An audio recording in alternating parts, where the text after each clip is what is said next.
Hey, hi guys, how are you? Thank you very much for coming back again this week. We appreciate you.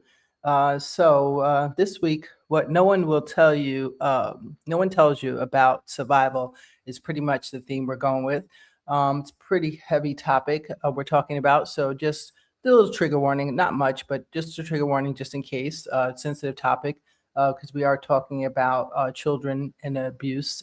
So just to let you know and give you the heads up. Just with caution, that's what I say. But I welcome you all back. It's episode 2, and thank you for watching. I want to welcome every survivor that's listening, the ones who made it out, and the ones who are still trying to breathe through it. You are not weak for hurting. You're not broken for surviving. So this conversation is basically a survivor to survivor. I'm sitting down with Sonny Von Cleveland, a man whose childhood was shaped by abuse, abandonment, and a system that punished his pain instead of protecting him. He had a felony at 7 years old, but by adulthood, he'd spent a combined 18 years behind bars. He survived exploitation on the outside and violence again once he was incarcerated. But somewhere in the middle of all of that damage, one unexpected human connection changed the direction of his life. Today, Sonny uses his voice to speak truth about abuse, trauma, and what real healing actually takes. This is what survival really looks like. And yes, Sonny was named Palm Springs Person of the Year 2023, but today isn't about awards. It's about truth and leading others to healing. So please do me a favor.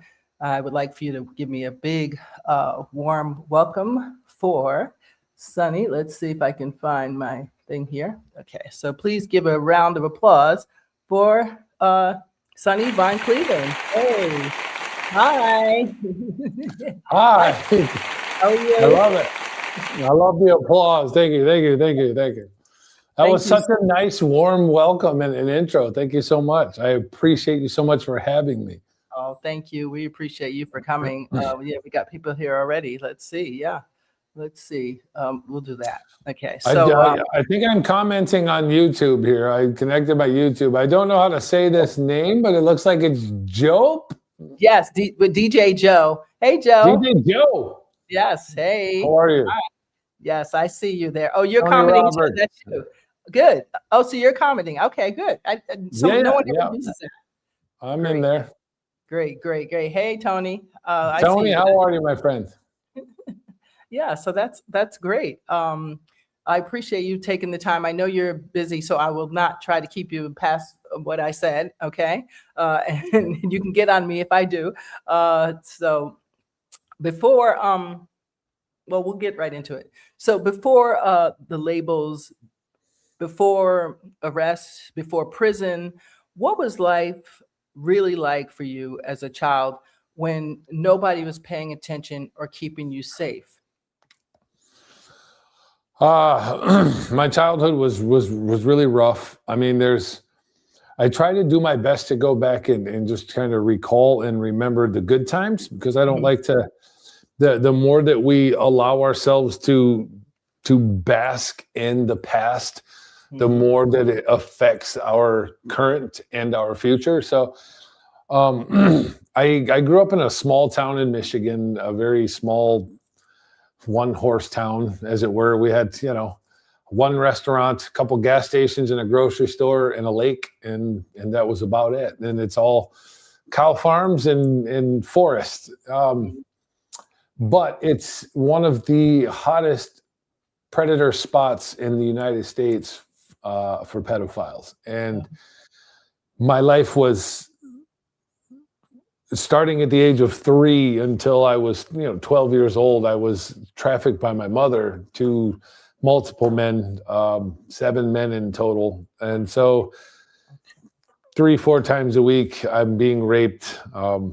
So outside of that, my life was as normal as one could expect it.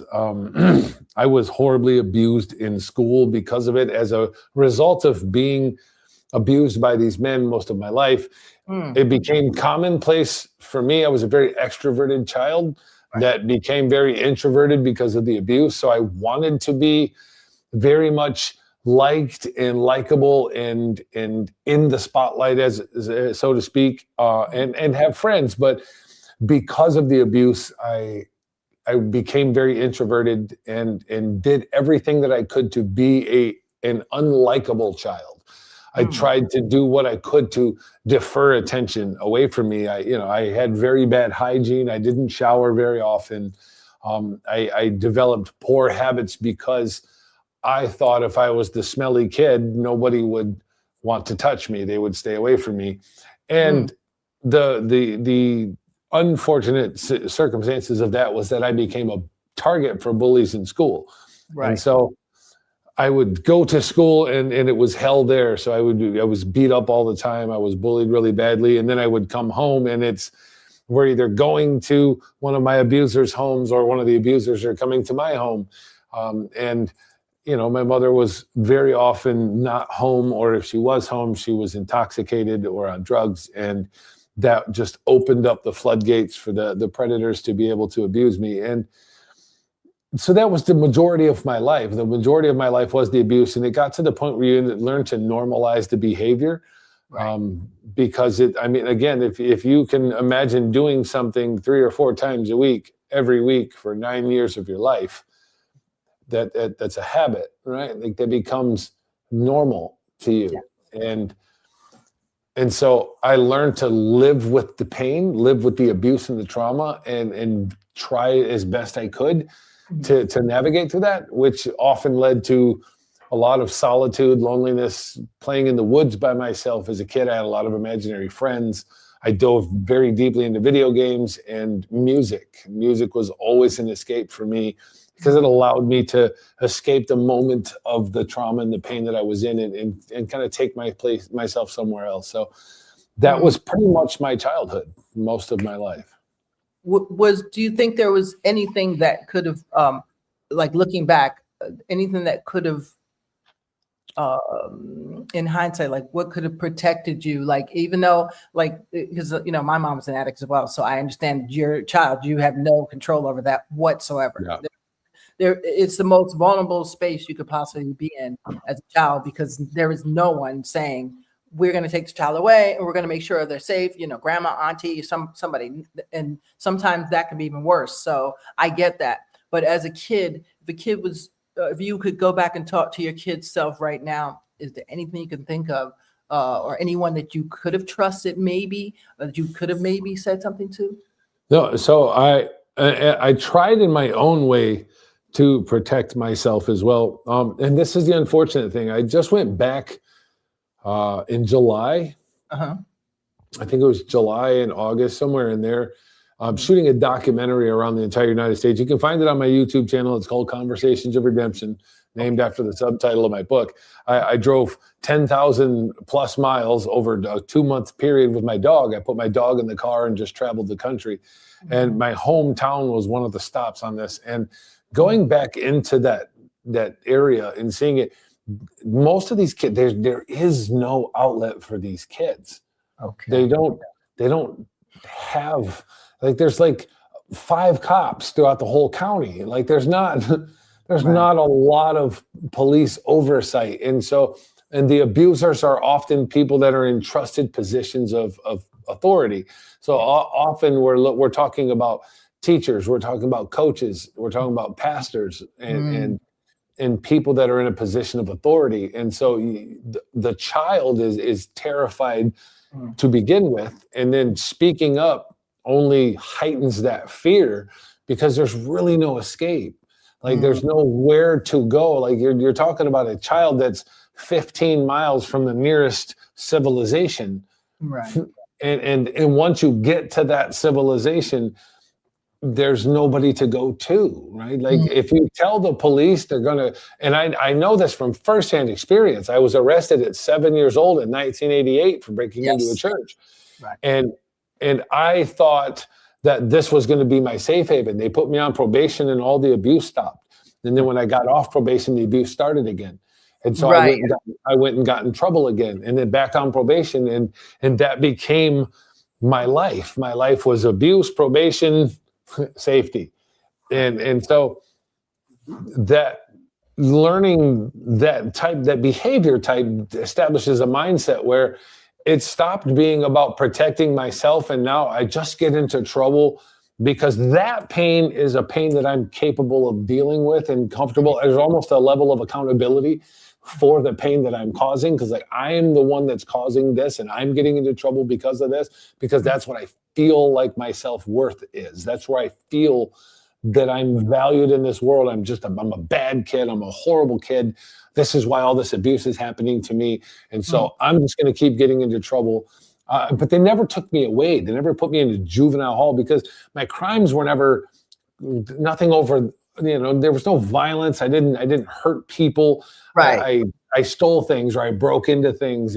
And so these crimes, they just constantly are putting me on probation. And that type of discipline was not effective for me, because it also taught me that I'm not ever really going to get in much trouble. It's just going to be, and at that age, probation is just a word, right? There's no practicality to it. It's just you're on probation. Well, what is that? That doesn't. To me, it's like this invisible safety barrier. Wow. And so going back to, again, the only thing I could think of to say to myself would be either run or just be strong, right? Be strong. That this too shall pass, and be strong.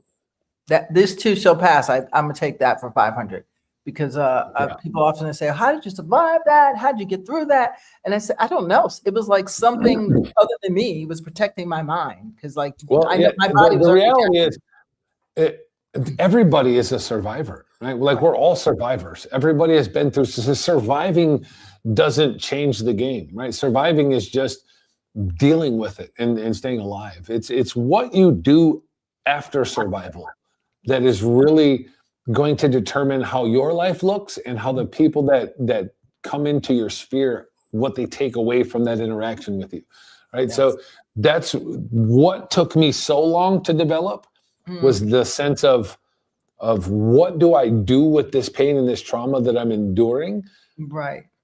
As opposed to just being in a state of survival. And that's where I was for the first 25 years of my life, was just a survival mode, right? Like I'm just trying to get through, not really focusing in on the trauma or the pain that I'm in or what I can do with it. Right. Just surviving, just to get through, right? And there's nothing wrong with that, because just like as if someone's in domestic violence, sometimes if you're in it and you have no other option, nowhere else to go, the whole thing is survive. Just stay alive long enough, and then we'll figure out the rest later. So I think there's something to be said about that. Sure. And a note for that, if there's anybody that's dealing with a domestic violence that's listening, like you don't have to just survive. You don't have to stay in that, right? It's that fear that holds us in that space, that's saying, if I leave, he's going to kill me. He's going to kill my kids. That mindset often traps these mothers or these women that are stuck in these abusive relationships, to the point where they either end up ending their own lives, or their lives are ended by the abuser. And you don't have to just leave, right? Like you can literally grab your children. The abuser has to sleep at some point. And when the abuser sleeps, get up and leave. Just go.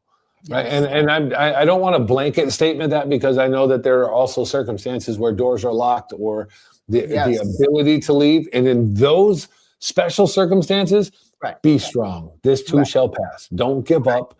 Stay strong. This is temporary, right? Yes. This is temporary, even though it seems so huge right now. Zoom out. I have this 35,000 feet philosophy that I live by. If we just zoom out, I used to use it as a child to view my insignificance.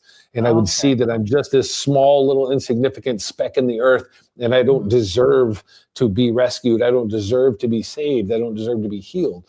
But then I eliminated that lack of self-worth, and that mindset now of zooming out to 35,000 feet shows me how small my fear is, how small my problems are in contrast to the world at large. And that becomes a survival mechanism in and of itself, but it's an empowerment mechanism.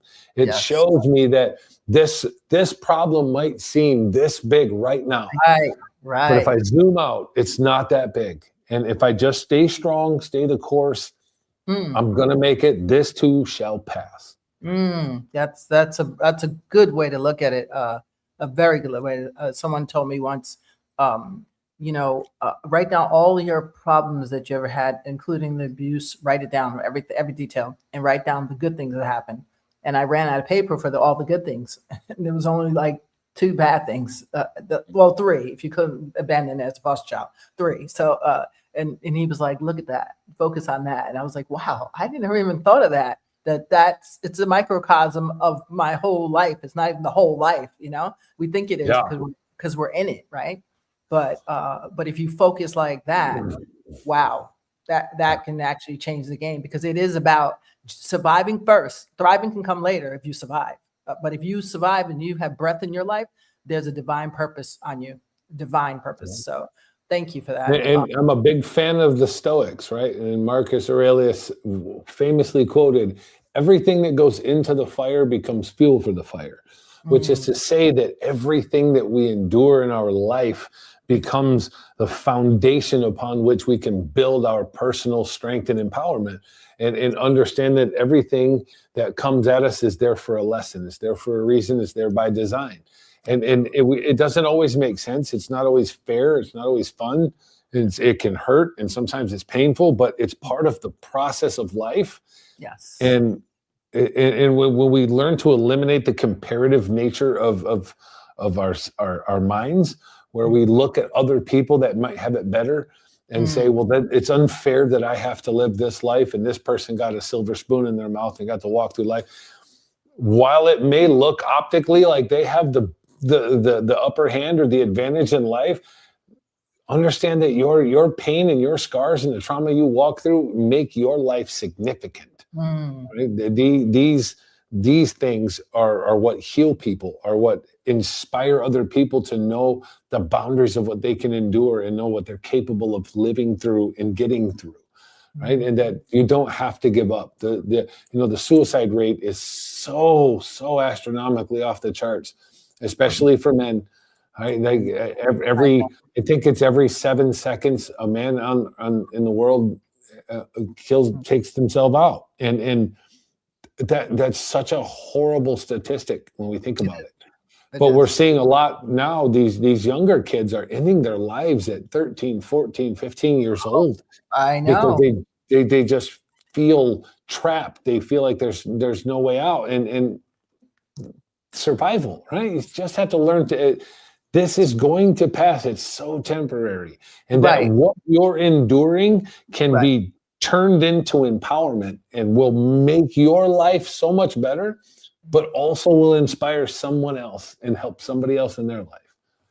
So what at 7 though, I mean, and this is the part, now that we're adults and we've matured and we've lived life and we've seen life, we can say a lot, but at 7 years old, what does something like you're looking at a felony, what does that do to a child's soul when you're already carrying around abuse and nobody's asking, why is this kid acting out? Right. And that's the thing. Like when you look back at 7, you don't really register what a felony is. Like it's just another word for me. Like this is a felony. Well, I don't even know what that is. Right? Like I don't know what a misdemeanor is. I don't know what a felony is. I don't understand the criminal process. I don't possess criminal capacity at that age. And looking back at it now, because I've gone through there, like I found out that the judge is still alive. He's like in his late 80s at this point. No way. Wow. Because I was curious as to like what in your mind prevented you from asking a question like, why is this young man in my courtroom so much? Yeah. And then he bound me over to adult court when I was 15. And they didn't ask a question either. And I'm imagining that judge is still alive. I haven't looked him up, but I look back at it. Why do you charge a 7-year-old with a felony? Because, well, And clearly, I think there's a reason, but that's another well, story. the only thing that I can come up with and surmise it was my mother was this very anti-political figure Okay. who, like, she would go out and protest the new incoming sheriff of the county, like Okay. picket signs in the local park, Okay. and make us carry signs with it, complaining about cops and the local law enforcement and like, you're not making a significant difference politically. You're literally painting a target on the back of your family. And Yes. and I think that that's what that was. I think Okay. again, I can't go back and reanalyze the situation because I mean it's No. so long ago. Records are sealed, Right. but to try to understand why this officer took a 7 and an 8-year-old and charged them with a felony for breaking into a church, the only thing I can come up with was that they're trying to punish the parent.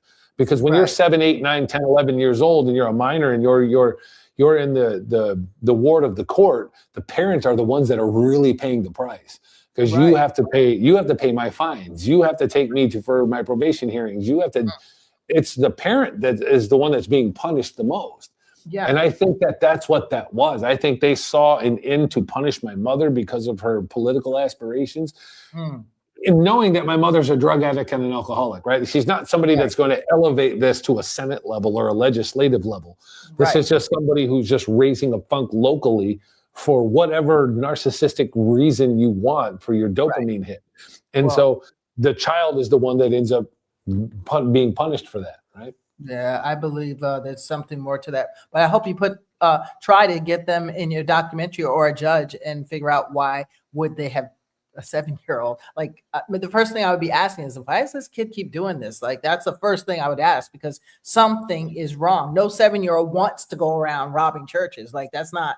I work with kids for years. That's not what they normally do. And when when I was 15 years old, I had 12 felony convictions. Oh, good gosh. How 12. does that work? How has no one sat this child down? And on top of it, they're not ignorant to my abuse because we went through a big trial with my Uncle Mike and he got sent to prison for 15 years. So they knew because I was in the mental health circuit in Montcalm County, in and out of the mental health there because of the abuse. So they knew the abuse that I was enduring as well, at least on a minimal level. And the fact that there was no intervention on the side of the government is a really sad state of affairs. And it's not the only one. We see this a lot in marginalized neighborhoods. It happens a lot. And this is why we see young black and brown men that are being sent to prison for 50 years for something that you send a white guy to prison for 5 years for. Right. And the disproportionate punishment that exists there, it's the same as it is out in these small towns like this, right? The small towns, it's just not race oriented, right? Like we see the systemic racism in the bigger cities of like Grand Rapids, Detroit, Lansing. Right. But when you're out in the country and it's literally all Caucasians, there are no off-white people that live here. Right. Now you still see the evil that exists within the system because you're doing this to the poor children, the poor kids. I grew up in a trailer park with not a pot to piss in. And so I didn't get to experience any of the privilege that the middle upper class kids got. And so you're allowing me to go into court and just stacking felonies on me without stopping and saying, what is going on with this kid? Yeah, that's my first thing. Anybody listening that's a police officer, a court person, a lawyer, a social worker, you got to ask the why. You got to, when a kid's 7, 6 years old, getting even 12, just constantly getting in trouble or constantly even bullying. Also, you have to ask why. What is going on? Something happening at home because kids don't just naturally possess criminal capacity. They're not going to just go out and just break the law because that's who they are innately. Yeah, exactly. It's just not a thing. Wow. Well, when abuse starts that young, how do you think it shapes how a child sees themselves, their worth, their body, their safety before they can even have a word for it?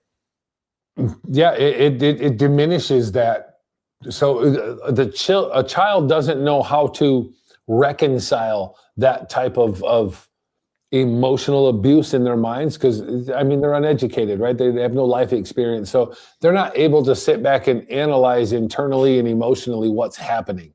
Mm. Most children are just trying to please adults, right? That's kind of their whole goals: to laugh, to play, to have fun. And when it comes to adults or authority figures, mother is the name of God on the lips and hearts of all children, right? Like mom's number one. And so if mom is the source of the abuse, that child then learns that I need to endure the abuse because this abuse is what brings my mother happiness. Right. In a subverted mindset level, I feel that me being abused is what makes my mother happy.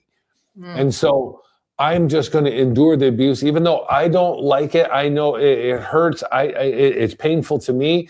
Right. We aim to please our parents as children. That's kind of our goal. So Yes. I've learned by telling the first time that it didn't stop the abuse. So I'm not going to tell the second time or the third time or the fourth time or the fifth time. I'm just going to endure it because that's what my mother wants, even though she puts on this front that this is not what she wants. Wow. Because when I do speak up, I end up in so much trouble. Right? I get abused. I get a whooping, and somehow the kid is made to feel culpable and responsible for the anger that is existing in the household now. Because I spoke up and told that I was being abused. Right. So you learn not to. You learn to just to suffer in silence and deal with it. And that destroys a child's self-confidence, their self-worth, because they end up developing, like for myself, I ended up developing this feeling that I was only good if I was arousing or pleasing somebody else. Right. And that has carried throughout my whole life, where I've become a people pleaser in my life. It's hard for me to say no, right? I don't like to say no to people. I don't like it when someone's disappointed. And so if I'm in a very innocent situation where someone's going to ask me to shoot a video, I don't have any money, but can you come shoot this video? I don't want you to be sad or hurt or feel that you can't accomplish something that means something to you. So then I will talk myself into doing this $5,000 project for free. That's and me. I'm swamped with all this time. And my wife is like, why would you do that? But then I already committed to it. And so those of us that have walked that path, that have been abused and been survivors, we tend to be people pleasers. And that is one of the hurdles that we have to reconcile throughout our whole life is having a firm boundary and being comfortable having that boundary, knowing that we're not being mean, evil, spiteful, hateful, or harmful because we have a boundary. Right. But we had to create one because we lost ours during our abuse. Yeah. And that's one of the unfortunate side effects of that abuse, is that we lose the guidelines of boundaries. We don't know how to set them. Absolutely. Right? Absolutely. So I know at some point you became very, well, say violent, and with reason. I understand it totally. But so many survivors get called bad kids or troublemakers, right? What behaviors did people judge you for that were actually trauma trying to survive? I mean, most of it, right? Like most of my child, I was not a violent individual as a child. I mean, I had gotten into a couple of fights as a kid, but nothing crazy, right? Normal stuff. I was not one of those kids that abused animals or killed frogs or. I was never a violent kid. Still to this day, I don't like to see people in pain or being hurt, because pain is not a good thing. No. It became a point where this is the only thing that I haven't tried in my life is being violent.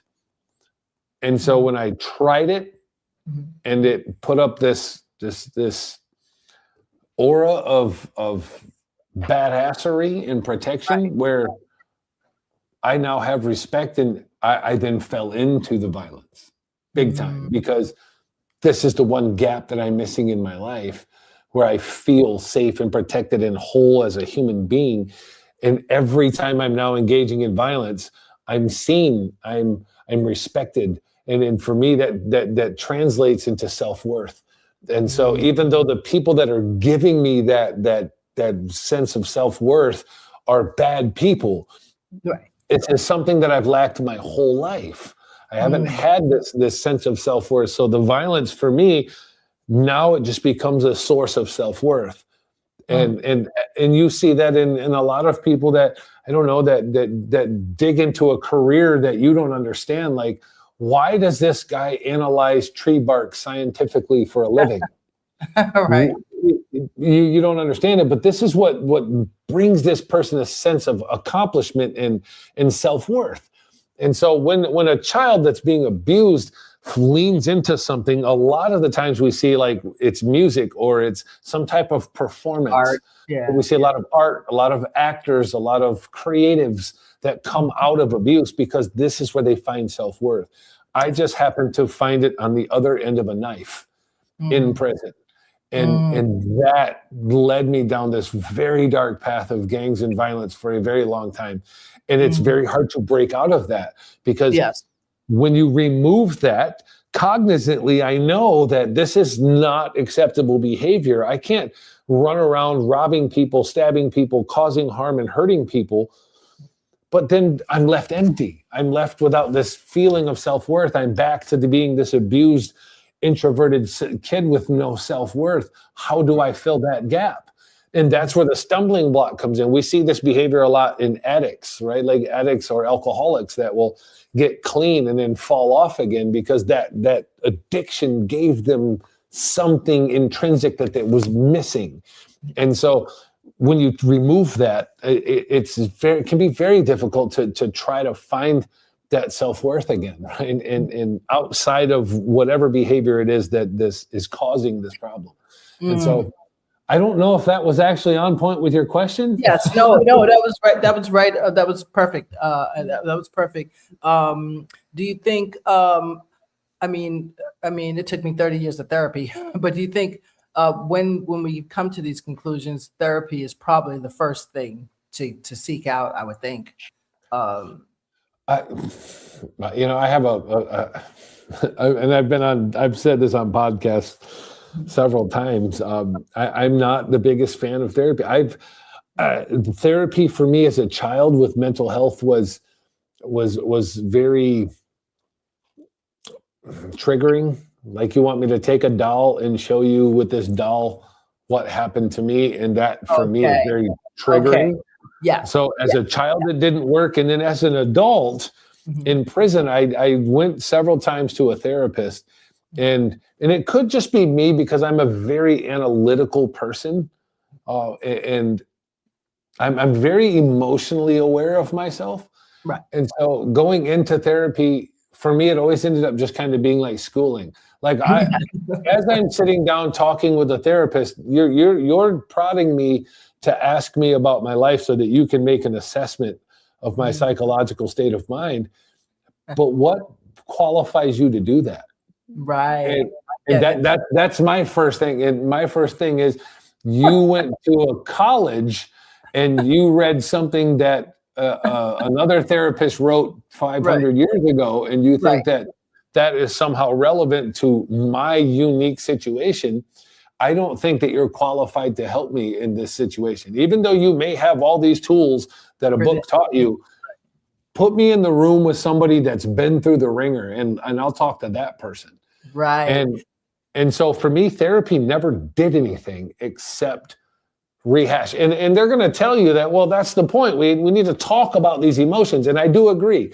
I think that your voice is your healing mechanism. The more you speak, the easier it is to talk about, because that's healing, right? And so, but getting someone in that room and to the level where they're going to open up and start to speak and talk, that's a very pivotal moment, right? Okay. The methodology we use to get those people to speak is important. And I think we overlook that a lot. I think we're like, well, that's a qualified therapist right there. Put them in a room with that qualified therapist. Right. I get it.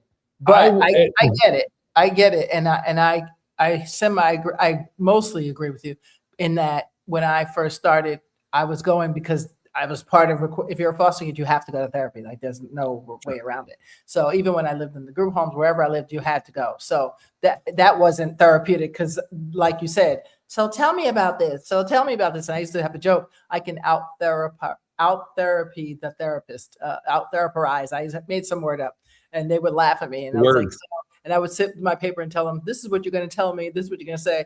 So I get it. There is that traditional form of therapy that I don't think is as effective. I think you have to seek out your therapist and find them, whether that's through chance or whether that's through research, and then it could possibly work because it doesn't matter who you process to. But I'm a firm believer for any trauma, or whatever you want to call it, you have to process that, and some people can do that. Very, very few people can do it by themselves. Like it's hard to do by yourself because, you need the good guy and the bad guy saying, well, that was not quite, and this was, so with that being said, there are some new modalities of therapy that I could actually get with. I personally like I'd rather go to, even though I'm not an addict, I'd rather go to an AA meeting and talk to them than or NA meeting. And that's one of my comparative thoughts. When's the last time you saw a 19-year-old leading an AA meeting? Right? Like you don't, right? Like it would be, for me, the therapist is very important for whoever's going to see the therapist. But I think lived experience is just as important as education, because you can't take a 19-year-old kid that's never had a drink in their life and put them in front of a room full of alcoholics and say, okay, guys, this is what's wrong with you and this is how we fix it. Everybody in that room is going to be like, dude, jump off a bridge, bro. Right. They're not going to connect. And so for me, in my experience, going into the juvenile halls and talking to juveniles and working with the organizations that I work with in the child protection space, we have 15-year-old girls that have been abused and trafficked in their life that will not open up to a therapist. They're not going to open up to a social worker. I go in the room and in 5 minutes has disclosed her whole life to me, her abuse, because there's something about that chemistry that we feel. I'm comfortable speaking with somebody who's been abused and someone who has been raped or has been assaulted. I am comfortable with you because I've been there. Right. I know that. And there's a certain serendipity that we have when we're speaking that opens up that flood. It's a trust level that's just inherently trust, like, and then bring the therapist in. So my thing now that I do is I am the gateway to get someone to take that first step towards healing, and then I hand you off to the people that know what they're doing. Okay. Right. But we have to, you can't just take an abuse survivor and throw them in with therapists. They're going to shut down. Not everybody. Sometimes it works. Sometimes you get therapists that are really good with people that can really get people to open up and help them. I'm not saying therapy is bad. I'm saying we need to maybe think about the approach in a different manner, because if therapy was so good, why are all the problems rising? We're not seeing a decrease in sexualization. We're not seeing a decrease in child abuse. We're seeing it manifest 20-fold. The numbers are off the charts. We're not fixing the problem. So a new approach is necessary. And the systemic discrimination that exists with ex-convicts or survivors is horrendous.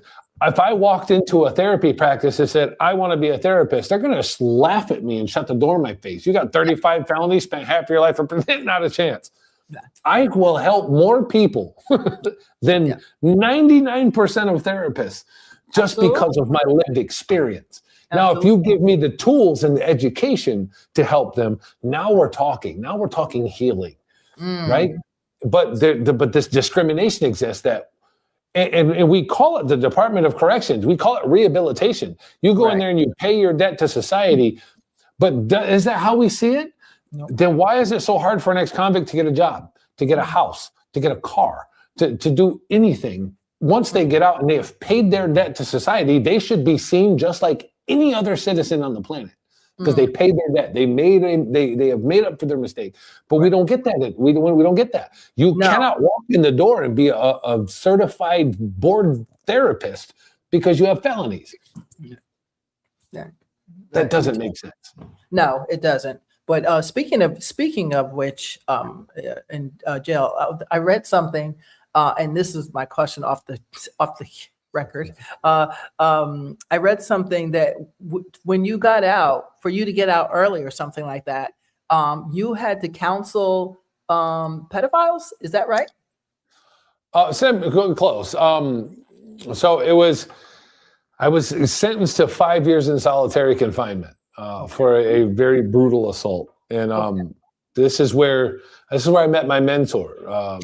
He was a Muslim man named Mallory Bay that came in, and that's the title of my book, Hey White Boy. That's the first thing he said to me and annoyed me for the first week I was there. Hey white boy, hey white boy, hey white boy, come talk to me. And I had done so much introspective work, writing essays, writing poetry, and I would submit them to the prison for these contests that they do inside the prison system. And I did so well that they started to, the special activities coordinator started to take those essays and poems to the local library and put them in the local library. And that local library reached out, this Manistee Library, reached out and said, wow, anything you need, we'll provide you. If you need books, we got you. We'll set up this loan program. And so I continued to work on myself.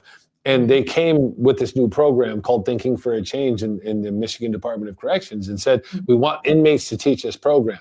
If you'll learn the course material and then give us a presentation on how you would teach this class, we'll let you out of the hole early. And I was facing this 5 years in the hole, and I didn't obviously want to do all that. I'm, well, of course, let me learn it. Yeah. And so I did it, and then they came and they were like, okay, so we're going to let you out. And you're going to go teach this class. But they didn't tell me was that they're not sending me out to general population. We're going to send you to protective custody to teach this class. And so being protective custody in prison is a big no-no. You don't go there unless you are a rat or a pedophile or just the lowest form of earth is there. And they took me over to one block and I'm like, is this a joke? Is this like some sick form of a joke? And they're like, no, you can go back to the hole. And so this is a very pivotal moment in my life where I knew I had made the internal changes that the metamorphosis that I stand on to this day was this moment where I went in, there was 30 men in this class. And part of the class is that you have to stand up and you have to admit to what you're in prison for. You have to say your charges. 27 of them were pedophiles. And I'm like, this is the sickest form of a joke, right? Do you guys know my and they didn't. To their defense, they don't know about the random COs in the ADWs that exist in the council. They don't know your past. They don't know your life. They know your prison file. They know why you're here, and they know what you've done since you've been here. Unless they took the initiative to go research you, they have no idea. And so I took that moment of, you know what? I'm going to teach this class because the course material is very good. It teaches you how to stop and think. I still do the hand gesture because it makes this a habit. It forces you to put your hand on your head, on your temple. And this means I'm not speaking, I'm thinking.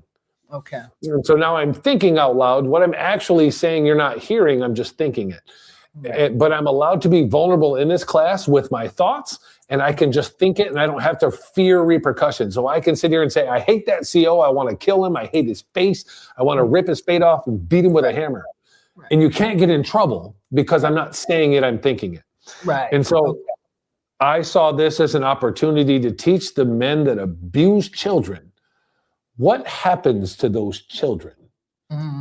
They become me. I am the byproduct of the harm that you cause these kids. And if I can get that to sink into their brains, maybe they'll stop abusing kids. And this is where my my love for fighting for abuse survivors and kids started. Okay. Was this moment where like, I don't like you. I don't care about you. Some of you are in this situation because of me. Like some of them are in protective custody because they were running from me because we used to hunt pedophiles. Right. And I just need you to understand why I am the way that I am, or I was the way that I was. And while most people are like me. And it's because of what you do to kids.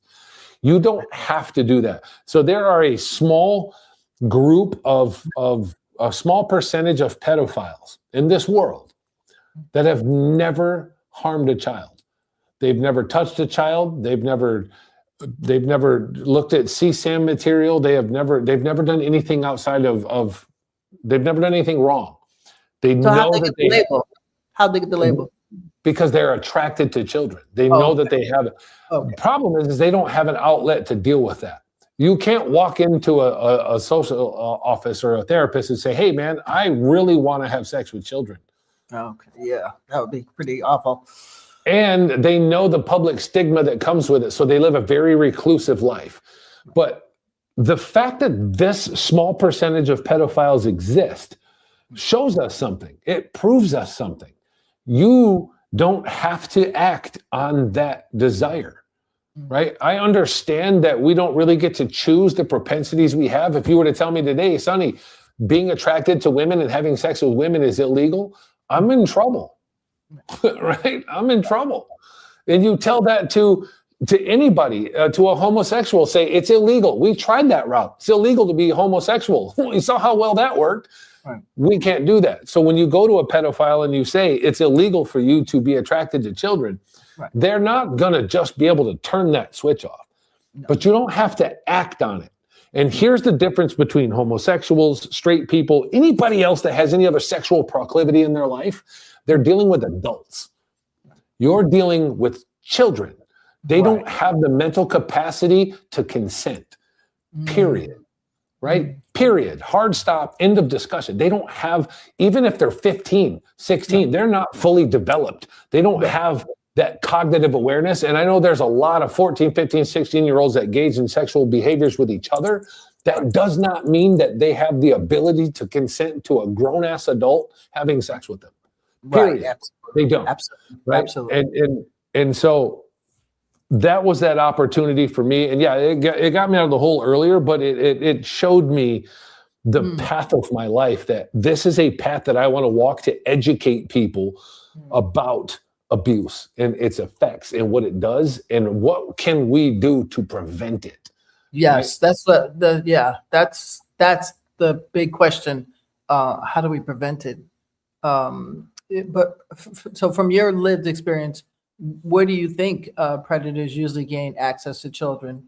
And, why do you think it's so easy for it to go unnoticed or ignored? Yes, I know. Because we have parked the white van into the living room. We have put the predator into the hands of the child. Yes. Here you go. Go for it. Social media has gone ballistic. You'll see parents that say, well, my kids don't have phones. Do they have a video game? Well, of course they have video games. Anything that you have technologically that allows open access to a chat is where you're going to find predators. That's where they're going to be. And recognizing who the predators are and educating yourself where they thrive and exist is half the battle, right? It's not, more often than not, I'm not saying it never happens, but very rarely is it the scary looking guy that's homeless, that's running the street, that might be a drug. Very rarely is that guy raping your kids. Right. Right. More often than not, it's your pastor, your coach. Statistically, it's the father of your daughter who's doing it, right? The father to daughter abuse is the highest statistic number in this space, right? It's most often it's dads abusing their kids. And then it's family members. The monster that comes in and abuses your child is never an asshole. They don't come in mean. They don't come in letting you know, I'm this mean guy, let me near your kids. They always come in kind and warm and comfortable and earning your trust, earning the trust of your child. They come in to make themselves loved by the family and trusted, and they earn that respect and they earn that love and that trust, so that you will leave them alone with that child. And then they can begin to groom the child so that the child won't say anything, so that they can continue to abuse the child. That, and it starts here. You have given them access by handing technology to your children. And it's not technology's fault, right? Here, that's the thing. It's not, we can't blame the existence of the iPhone that the predators are using iPhones, right? It's not technology's fault. It's the educating our parents to be parents. My son is 8 years old, and I just bought him an iPad for Christmas. He has a full-on iPad, and he can't do anything on it. I control everything from right here. This kid can't even update his app without my approval. Right? Good for you. It's not hard. You see, it doesn't hinder my life. It doesn't make my life more difficult to have oversight of my child and to protect my child's online presence, right? Because with what they're doing now with AI and technology, all you have to do is post a picture of your child, period. And they can take that and turn that into CSAM material. I heard about the deep fakes and stuff. Yes. I heard about this. I was like, oh my God. Yeah, they can take the clothes off your child and start to build a library profile that they use on the dark web. 450 million pieces of content a year. Think about that number. Behind every one of and this is the thing, the number gets overwhelming, right? So we hear 450 million. Our first thing that most human beings are naturally going to do is go to money, right? Because that's the only time we hear those big numbers is in money. So we're like 450 million. Wow, that's a lot. That's a lot. But think about that's 450 million children. Behind every number is a child. It's a living, breathing child who has been abused and taken advantage of. And we don't stop it. How do we not stop it? The government gives $60 billion a year, 40 billion, whatever it is, to the counter drug fight, but only 200 million a year to fight child predators. Well, I mean, most of the clients, are people high up. So, I mean, it's a catch-22 because there are regular clients and then there's the client. And I believe there's no such thing as a missing kid. There's 100, let me see if I got this right, about 100,000 kids missing a year in the United States. Wait, no, that's London. I think that's United Kingdom. And then I think New York is, I want to say 98,000 a year, but I know it's got to be more than that because just in DC, Minnesota, was it Texas and someplace else, Bronx and someplace else alone, I've gotten more kids missing on my feed than I can possibly even send out. I can't even share them anymore because it's too much. It's like, are you kidding? This many kids are missing? It happens so much, and the problem is misinformation that's spread, and lack of education for people, and primarily it's not because you're not a good mom that you are uneducated in the space, because it's a very uncomfortable topic.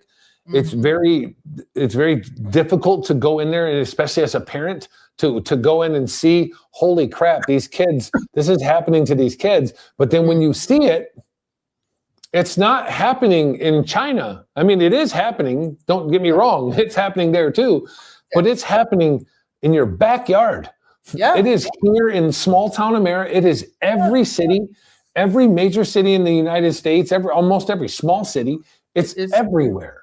It is the largest online child CSAM website on the dark web was right here in Franklin, Tennessee.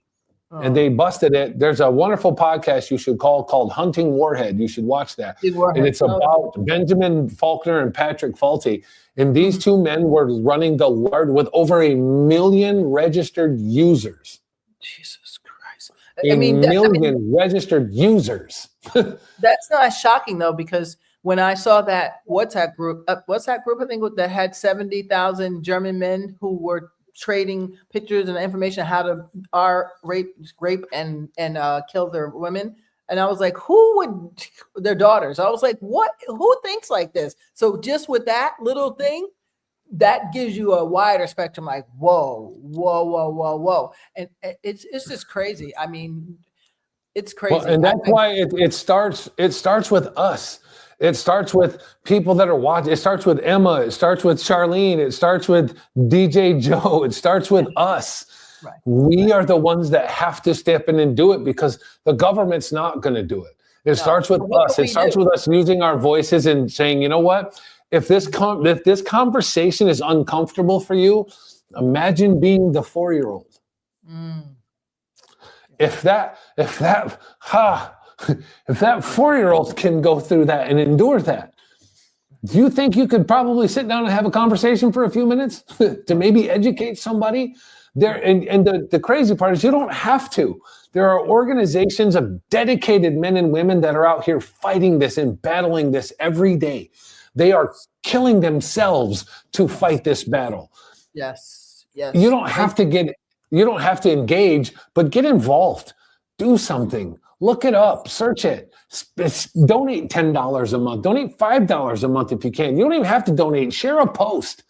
Right? If you're worried about offending somebody on your social media because you shared a post, they shouldn't be on your social media anyway. You're not the kind of people I want rotating in my life. I want good, kind people that care about things rotating in my life. If that makes you uncomfortable, click, man. Go somewhere else. Exactly. Well, what else can we do? I mean, like, personally, I don't think no kid under a certain age should get a laptop, tablet, anything. But I know now, unfortunately, the school modalities are, well, we have to do our homework on the laptop. I was like, wait, why would you want them to? You better get that paper and pen out. Like, the best thing you can do is start the conversation with your kids. Have the conversation with them, right? Let them know, first and foremost, that they can talk to you about anything. If your children feel comfortable telling you that they have screwed up, that they've done something wrong, that's a failure on a parent to create an environment where a child feels safe to disclose that information. You know, we see so many cases of sextortion now where the 15-year-old kid, Bryce Tate, a month or so ago, after 3 hours, his first time somebody convinced him to send a nude picture, within 3 hours, that kid took his own life. It's crazy. Because he's so ashamed and embarrassed to go talk to his parents and say, I did something stupid and this person has this picture of me and they're going to tell everybody. That is not the end of the world, man. Right. Exactly. You have to cultivate a space where your kids feel comfortable having that conversation with you. That's your first line of defense.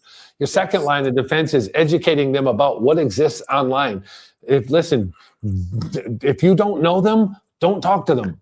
Yes. Right? As tempting as it is, even if somebody does hit you up, send it to me. Send me the text. My son knows that if somebody sends him a text, send it to me. I'll check it out. Right. And you're not allowed to text people. You're not allowed to, because you have an iPad, you're not allowed to text anybody. You can't anyway because of the protections I have in place. Right. But if by some weird reason you get a text, tell me. He's 8 and he will come to me in a heartbeat if anybody ever came out of his way, because he knows that I cherish the ground you walk on. I don't care if you're right, wrong, whatever you've done. Tell me about it, because I'm never going to blame you for being abused or being a victim of something. And even if you've made a mistake, guess what? We've all made mistakes. We all make them. Right. There may be discipline that comes after that, but I would rather you honor me with the truth than disgrace me with a lie or feel that you can't come and talk to me about something. Yes. And then it's on us as parents to follow through with that. If your child comes and tells you something, follow through. Yes. Don't get mad. Don't get angry. Don't throw a fit and raise and scream and yell and raise your voice. Right. I appreciate you being honest. I'm angry. I'm upset about this behavior that you've done, but I love you. This mistake does not define you, and we will get through. There's going to be some punishment, but thank you for coming and telling me, for being brave enough to come and tell me that you've done something. That will cultivate the safety and security in your child to come and talk to you as a parent and say, I sent a nude picture to a boy and he is now saying he's going to show everybody. Right. Then we can fix the problem. Right. Right. Easy, right? And the communication is so important because that's usually why kids don't tell, or their parent gets angry, or they think, oh my gosh, I mean, they could have been threatened too. That could be a little error of it too, where they say, Sure. don't tell your parents or else blah, blah, blah. So that's the thing. But I think the relationship is important because, like I would tell no, I would tell my mom anything, but that I didn't tell her about my abuse. I didn't. So I can't talk on that one, I guess. No, I can't talk on that one. I'm trying to think what would make, because sometimes especially when you're young, you don't know how to process stuff. So you start doing the thinking in your head and you don't think, well, my dad's going to understand this or my mom's going to understand. You just Sure. I don't know why we do that, but. And it's not a universal solution to every problem that exists, right? Like I told my mother when I was, I think 7, I was 7 years old, right after, that I was being touched. And I told my uncle when I was 10, and the abuse continued, right? Like you put on this big front about how angry you were this was happening and he was taken away, but all these other men were still abusing me. And so in my young mind, telling my mother did nothing. It didn't save me. It didn't protect me. It didn't cultivate a relationship of safety. Right. It did nothing. So it's not always going to happen that way, but come on, as a parent, take that shot. Be that. Right. Well, I was thinking too that maybe she had stuff when she was younger and she didn't process it. So that's why she just she did. Yeah, and I know that now about my mother, but at the same time, excuse. I'm just saying, At the same time, it's not an excuse, right? Like I've been abused more times than you can count, and I've never once harmed a child. I don't have a desire to. I've never had an inclination to. So the excuse that someone else does it because someone else had done that to them is irrelevant. That's not an excuse. Absolutely. So just a little advice. How can if we see a child enraged, from trauma, is there a way for us to? Is there anything as a parents or adults or doctors or social workers that we can do to turn that around, or just finding out what happened? Absolutely. There are so many even if you come to a point where you feel overwhelmed and like, I don't know what to do, reach out to one of these organizations. You can go to the National Center for Missing and Exploited Children. It's called NCMEC. You can go to NCPTF, which is the National Child Protection Task Force. You can go to operationlightshine.org. You can go to ourrescue.org. You can just type it into Google. Right. And there are so many resources with valid people that are going to help you. They're going to give you that assistance and say, I know it's overwhelming. Let's figure it out. Let's figure it out. And these people are not underworked, by the way. They are so slammed with more cases than they can imagine, and they will still carve that time out to help you because every child matters. Right? Every single child matters.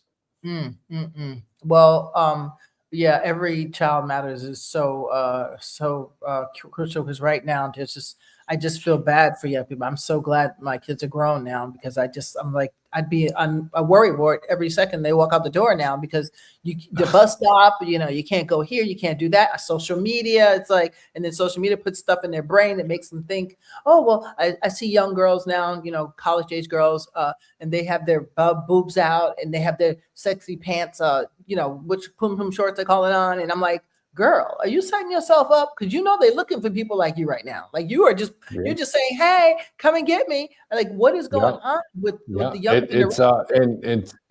We live in a very, very shallow culture that instant gratification is the payout, and but it takes people like us, like you, having this conversation, having these types of conversations.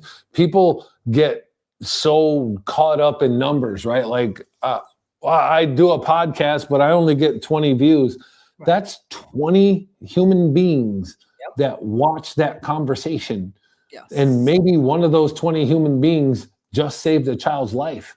Exactly. So are you doing this for numbers because you need some self-worth? Because there's a lot of other things we can do to help you get that self-worth up, hon. Right. Exactly. Do it for a purpose. If you have a reason, Viktor Frankl said it best: suffering ceases to be suffering the moment you give it a purpose. Such is the meaning of sacrifice.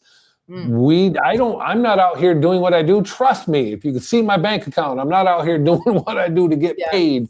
I And I'm know. not out here to get viewership and get numbers up. If it happens, awesome. It's more people I can reach. But if not, I do it for the lives that get saved in this, because somebody has to do it. I have been through enough in my life. I can stomach it. I can handle it. Right. I am now called to do this, and it's my responsibility as a survivor, as the person that I am, to do everything in my power to help raise awareness, educate people, and prevent child abuse. That's it. That's my life goal. Yeah, no, that's our motto here, is we don't care about numbers, we care about people. And because I just learned I was, as the victim, I know that one person made a difference. So they just said, well, I'm not gonna really make a difference in my life. Yeah, you made a big difference. And they didn't even know until like 5 years ago, believe it or not. Yeah, So, I like to think back and look at, like, I'm almost grateful to the people that abused me, because through your abuse, you have saved so many kids. right. So many others. And through my mother's ignorance and lack of oversight, you have saved so many kids. I get it. To the cops that arrested me, and the judge that threw me in prison, to the guys that raped me in prison, to the gangbangers that assaulted me or pulled me in, you have all saved so many kids. Thank you. Thank you for helping guide my path down this trajectory, because now I'm in the position I get to do that.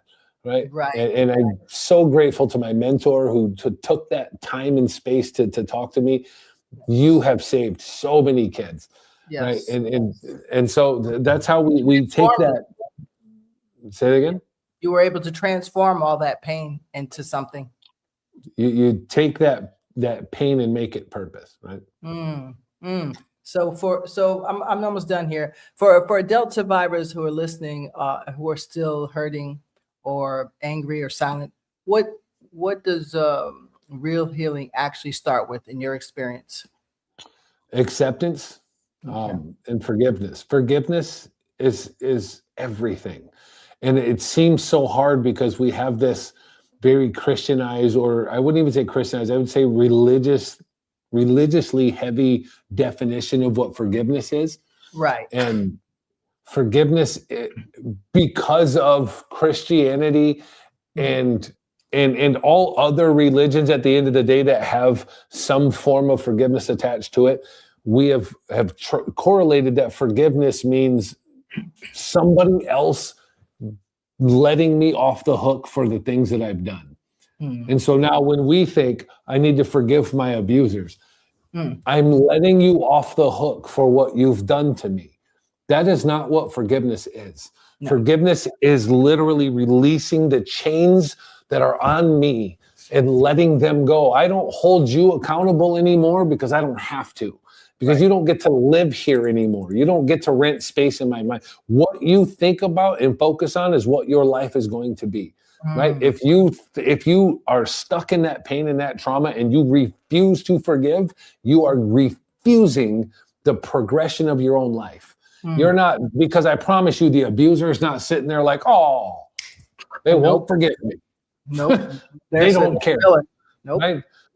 Forgiveness is about releasing yourself.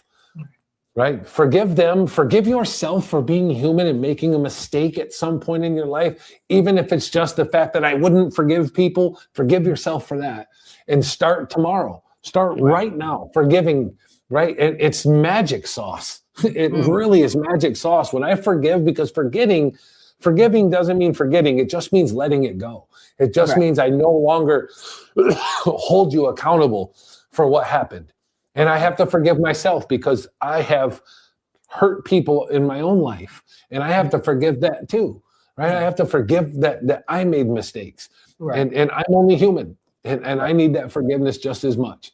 And so the more we forgive, the more open we are to receiving healing. And that's where it starts. And that's where it begins. Every single day, just wake up with gratitude and forgiveness in your heart. And you can't go wrong.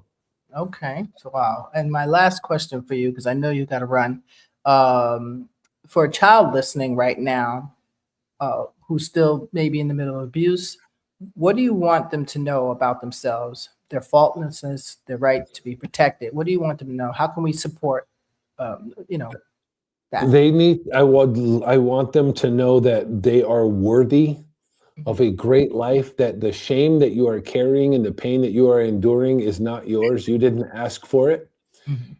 that it's not fair, that there's a lot of things in life that aren't going to make sense and they don't seem fair.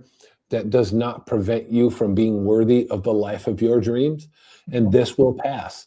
Pain is temporary. Trauma is temporary. Yes. Stay strong, speak, use your voice, be Mhm. kind, let love, kindness, and compassion be your compass, regardless of what they do to you. Mhm. Be a light of love, kindness, and compassion to others, and this will wash away. And you will have the best life you can imagine, right? Yes, that you Just deserve. That you think deserve. now. Yeah. You deserve it. You're worthy of it. Wow. So I appreciate that. One piece I'll add to that is protect your mind at all costs. So even if you're in the height of abuse, there is a way. I mean, I used to just, I wouldn't call it pray, but meditate or something. I don't know what I was doing. I think God Sure. was the one that helped me with that. That's my personal thing, but that's what I think it was. I didn't know what it was then, but that's what protected me. Listen, So I'm not a Christian, and I say talk to God all the time. Talk to God. so you get what I'm saying. That's Yeah. it. That 100%. There is no one that can get in here. Viktor Frankl again said, when we can no longer control our environment, we are challenged to control this. This is the one thing they cannot touch and take away from you. Talk to God. That's it. Right. That's it. So how can we support your work and tell us what you're doing before we go? So I'm currently working with organizations that battle this daily. They are in the fight. There's some organizations I'm working with that they fund task forces, they fund police agencies to battle this crime type, and they're making such a huge difference. If you want to support, I would say come follow me on social media. You can just put my name in anywhere. Just Google this name or type this name into anything, Right. and reach out. I answer everybody. I respond to every message. Yes. If it's a BS message, I'm just going to delete it. I'll still respond. I'm just going to delete it after I respond. But I respond to everybody because I don't ever want to be that guy that misses the call when someone is on the edge. And my 5-second response can change that. So, but yeah, reach out and I will send you links. I will send you places to go to. I will send you books to read. I will send you podcasts to listen to. It's free to share information. It's free to educate people. And by doing so, you are saving lives. And that is free.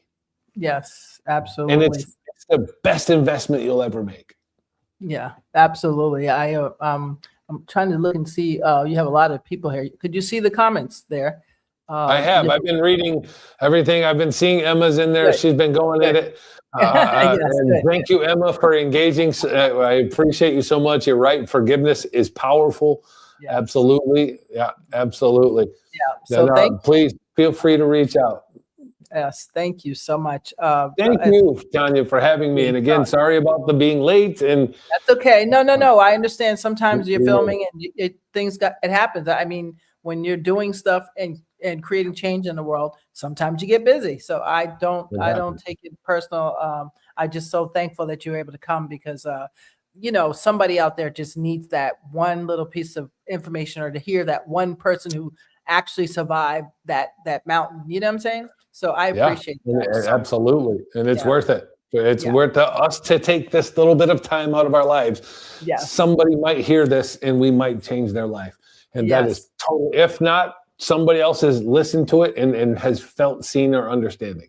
Yes, no, absolutely. Hey, Grandma Norma, there you are. I see you. You guys are all worth it. Every single one of you are worth the best life you can imagine. You're worthy and you're loved and you deserve to be here and you deserve everything you can get from this life.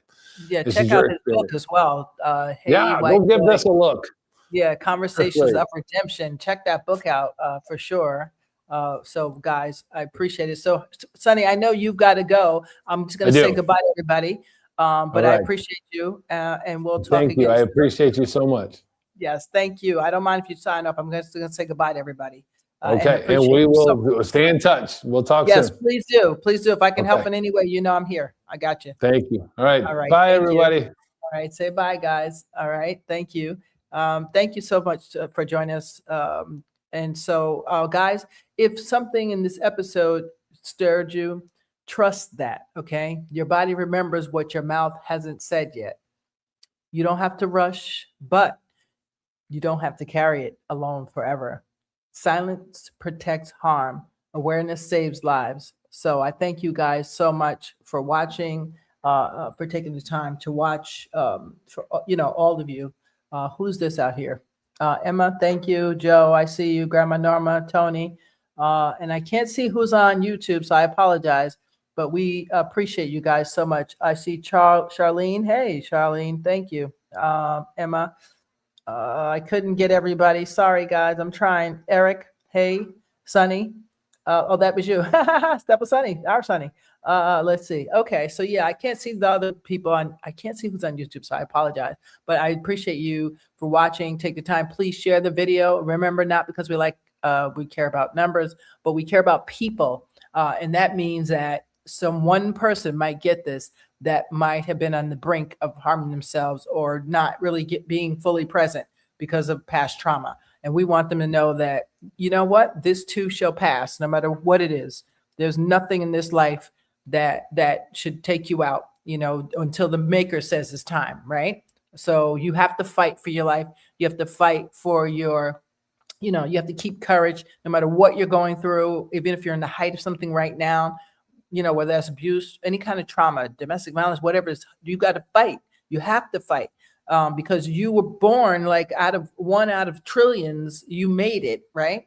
And the fact that you made it tells us that there's a divine purpose for you, okay? So no matter who you are, please know that, if you hold on, something's going to change, okay? Just keep your mind protected and know that things can get better.